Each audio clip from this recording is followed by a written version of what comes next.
चलते मेरे पैर जवाब दे चुके हैं, गर्मी भी लग रही है। चलो एक पेड़ के नीचे बैठकर आराम कर लेते हैं। अरे यहाँ रुकना सही नहीं है, ये जंगल है। अरे नदियापुर गांव जंगल के बीच ही बसा है। चल थोड़ा सुस्ता लेते हैं, वैसे भी शाम तो हो ही गई है। बिरजू की बात सुनकर हीरा ना चाहते हुए भी एक पेड़ के नीचे बैठ गया। अचानक उन दोनों के कानों में एक बच्चे के रोने की आवाज टकराई। बिरजू भैया, तुमने कुछ सुना? यहाँ जंगल में कौन सा बच्चा रो रहा होगा? आवाज तो मेरे भी कानों में आ रही है, चलो चलकर देखते हैं। बिरजू और हीरा आसपास नजर दौड़ाने लगे। तभी उन दोनों की नजर एक बच्चे पर पड़ी। वो दोनों उस बच्चे के करीब चले गए। बिरजू भैया, यह बच्चा तो यहाँ अकेला है, यहाँ तो आसपास कोई मौजूद नहीं। बिरजू उस बच्चे को गौर से देखने लगा। उसके चेहरे पर डर और भय के साए लहराने लगे। यहाँ से भाग हीरा। अरे क्या हुआ? अचानक तुम्हारा चेहरा फटे हुए पपीते जैसा कैसे हो गया? हीरा गौर से देख, ये बच्चा कोई इंसान का बच्चा नहीं बल्कि कागज का बच्चा मालूम पड़ता है। बिरजू के कहने पर हीरा उस बच्चे को गौर से देखने लगा। बिल्कुल सही कह रहे हो बिरजू भैया, यहाँ से भागो। वो दोनों डरते हुए वहाँ से भाग गए।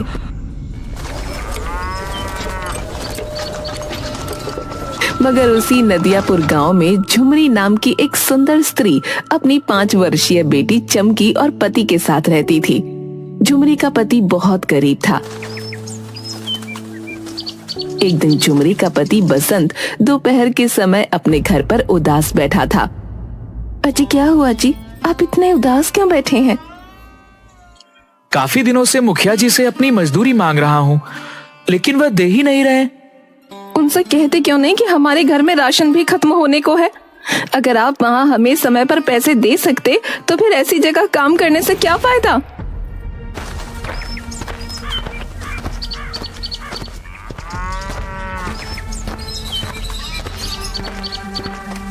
क्या बात है बसंत, तुम यहाँ कैसे? मुखिया जी, आपने मुझे 6 महीने से मेरी मजदूरी नहीं दी। मेरे घर पर राशन खत्म होने का है। मत भूलिए, मेरे घर पर मेरी पत्नी और मेरी बेटी मेरी जिम्मेदारी हैं। तो मैं क्या करूं? तूने क्या अपनी बच्ची क्या मुझसे पूछकर पैदा की थी क्या? मुखिया जी, मैं तो बस अपने पैसे मांग रहा हूँ, मुझसे बदतमीजी से बात मत कीजिए। तुमने नौकरों को ज्यादा सिर पर चढ़ा रखा है मुखिया। अगर ये मेरा नौकर होता तो मैं इसका लात घूसों से ऐसा स्वागत करता कि ये फिर कभी किसी से जुबान लड़ाने की काबिल नहीं रहता। तो फिर इस नेक काम में मैं क्यों देरी करूं? इतना बोलकर मुखिया बसंत को बुरी तरह से पीटने लगा और उसे धक्के देकर बाहर निकाल दिया। जा, नहीं देता तेरे पैसे। जिससे शिकायत करनी है कर ले, जो उखाड़ना है उखाड़ ले। बसंत रोते हुए घर आ गया।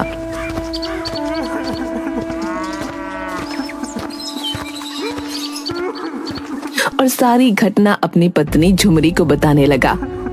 चिंता क्यों करते हैं जी, ईश्वर पर भरोसा रखें, सब कुछ सही हो जाएगा। तुम समझ नहीं रही, घर का राशन खत्म होने को है। आज तो मेरे पास चमकी के दूध के भी पैसे नहीं बचे। मैं क्या करूं? चिंता मत कीजिए, मैं अपने पड़ोस में रहने वाली अनीता से कुछ पैसे उधार मांग लेती हूँ।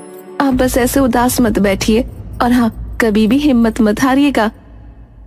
झुमरी की बात सुनकर बसंत मुस्कुरा दिया। कुछ देर बाद झुमरी पड़ोस में अपनी दोस्त अनीता के घर गई। आओ झुमरी, मैं तुम्हारा ही इंतजार कर रही थी। अगर तुम नहीं आती तो कुछ देर में वैसे ही मैं तुम्हारे घर आने वाली थी। मुझे तुमसे बहुत जरूरी बात करनी है। हाँ हाँ बोलो ना, क्या बात है? मुझे कहते हुए अच्छा तो नहीं लग रहा, लेकिन मुझे कुछ पैसों की जरूरत है। वो क्या है ना, आजकल मेरे पति को कहीं काम नहीं मिल रहा। बोल रहे थे बाजार में काफी मंदी चल रही है। ये बात तो सही है, सभी जगह बुरा हाल है झुमरी। इतना कहकर अनीता ने कुछ पैसे झुमरी के हाथ में पकड़ा दिए। मैं तुम्हारे ये पैसे बहुत जल्दी चुका दूंगी। अरे जब मर्जी आए तब चुका देना, लेकिन ऐसा कब तक चलेगा? मैं कुछ समझी नहीं। देख झुमरी, आजकल का जमाना बदल गया है। मुझे देख, मेरे पति भी काम करते हैं और मैं भी काम करती हूँ। क्यों ना तुम भी अपने पति का हाथ बटाना शुरू कर दो। कुछ पैसे घर आएंगे तो अच्छा ही होगा। तुम सही बोल रही हो अनीता, मन तो मेरा भी बहुत करता है, लेकिन मुझे कोई काम भी तो नहीं आता। तुम उसकी चिंता मत करो झुमरी, मैं कागज के बहुत अच्छे खिलौने बनाती हूँ। तुम चाहो तो मैं तुम्हें सिखा सकती हूँ। जिस तरह से बाजार में मैं ठेला लगाकर कागज के खिलौने बेचती हूँ, उसी तरह तुम भी बेचना, एक से भले दो। झुमरी को अनीता का ये उपाय पसंद आया। उस दिन के बाद झुमरी अनीता के साथ कागज के खिलौने बनाना सीखने लगी और कुछ ही दिनों में झुमरी कागज के खिलौने बनाने में निपुण हो गई।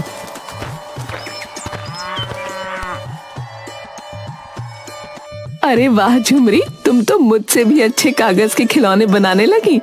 मुझे तो विश्वास ही नहीं हो रहा। नहीं अनीता, तुमसे अच्छे तो मैं कभी नहीं बना सकती, आखिर तुम मेरी गुरु ठहरी। ठीक है झुमरी, तुम पहले इम्तिहान में तो पास हो गई, बल्कि यूं कहो फर्स्ट डिवीजन से पास हुई हो। और तुम्हारी दूसरी और आखिरी परीक्षा और होनी है। अब मुझे कौन सी परीक्षा पास करनी है? कल तुम मेरे साथ बाजार में खिलौने बनाकर बेचोगी। देखते हैं किसके खिलौने ज्यादा बिकते हैं। अगले दिन झुमरी अनीता के साथ दूसरा ठेला लगाकर कागज के खिलौने बेचने के लिए खड़ी हो गई। कुछ ही देर में झुमरी के सारे खिलौने बिक गए। अरे वाह झुमरी, मेरे ठेले में तो कुछ थोड़े खिलौने बचे हैं, लेकिन तुम्हारे तो सारे खिलौने बिक गए।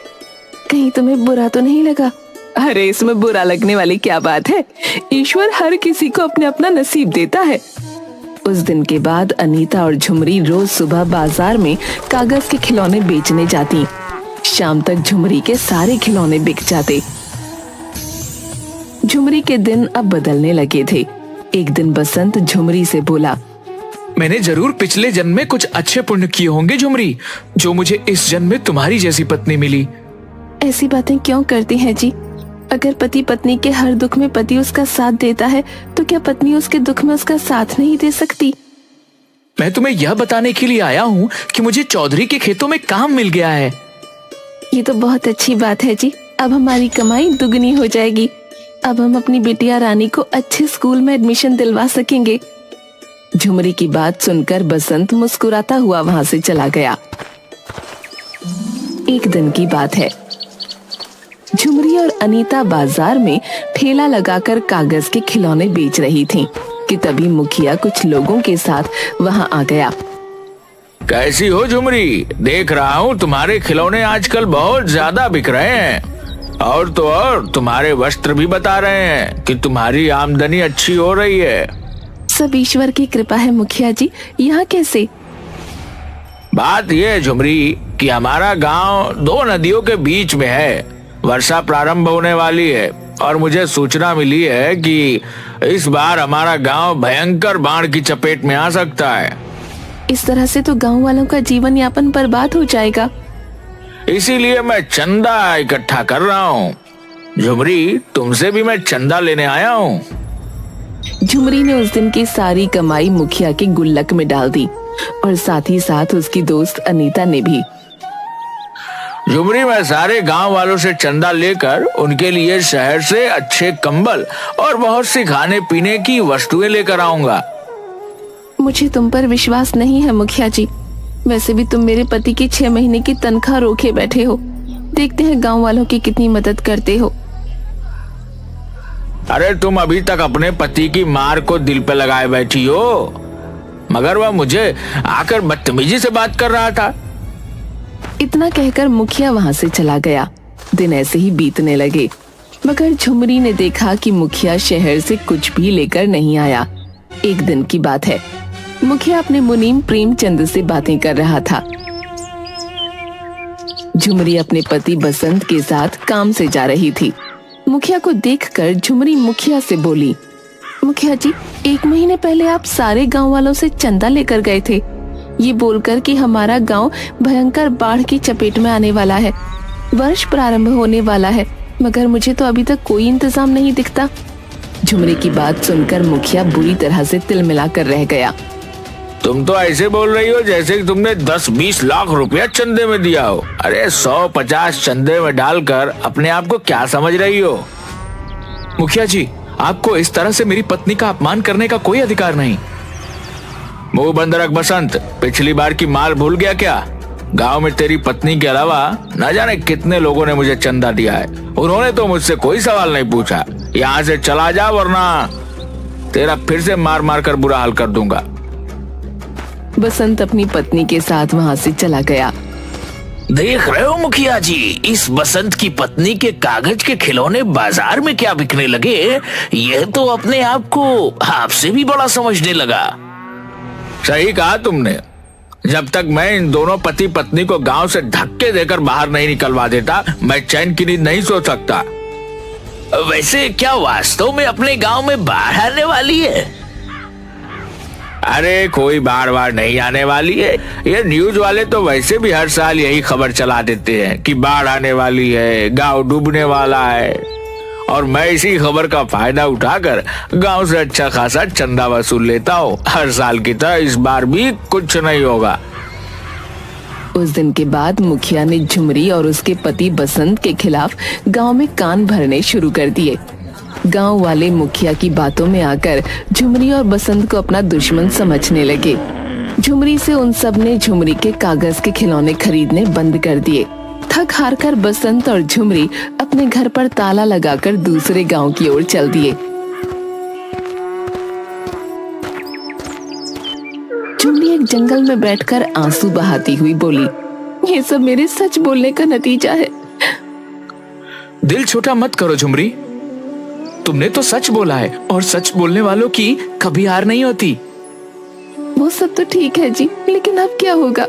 हमारे पास बिल्कुल भी पैसे नहीं है और बोतल में सिर्फ चमकी का आधा गिलास दूध बचा है।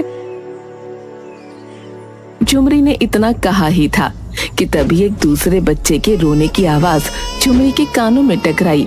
झुमरी ने देखा कि एक पेड़ के नीचे सुंदर सा बच्चा रो रहा है। ये किसका बच्चा है? पता नहीं झुमरी ये किसका बच्चा है, लेकिन मुझे तो यह बहुत भूखा लगता है। मेरे पास भी आधा बोतल दूध है, अगर मैं इसे पिला दूंगी तो हमारी चमकी भूखी रह जाएगी। चिंता मत करो झुमरी, यह बच्चा कई दिनों का भूखा मालूम पड़ता है, पहले इसे दूध पिला दो।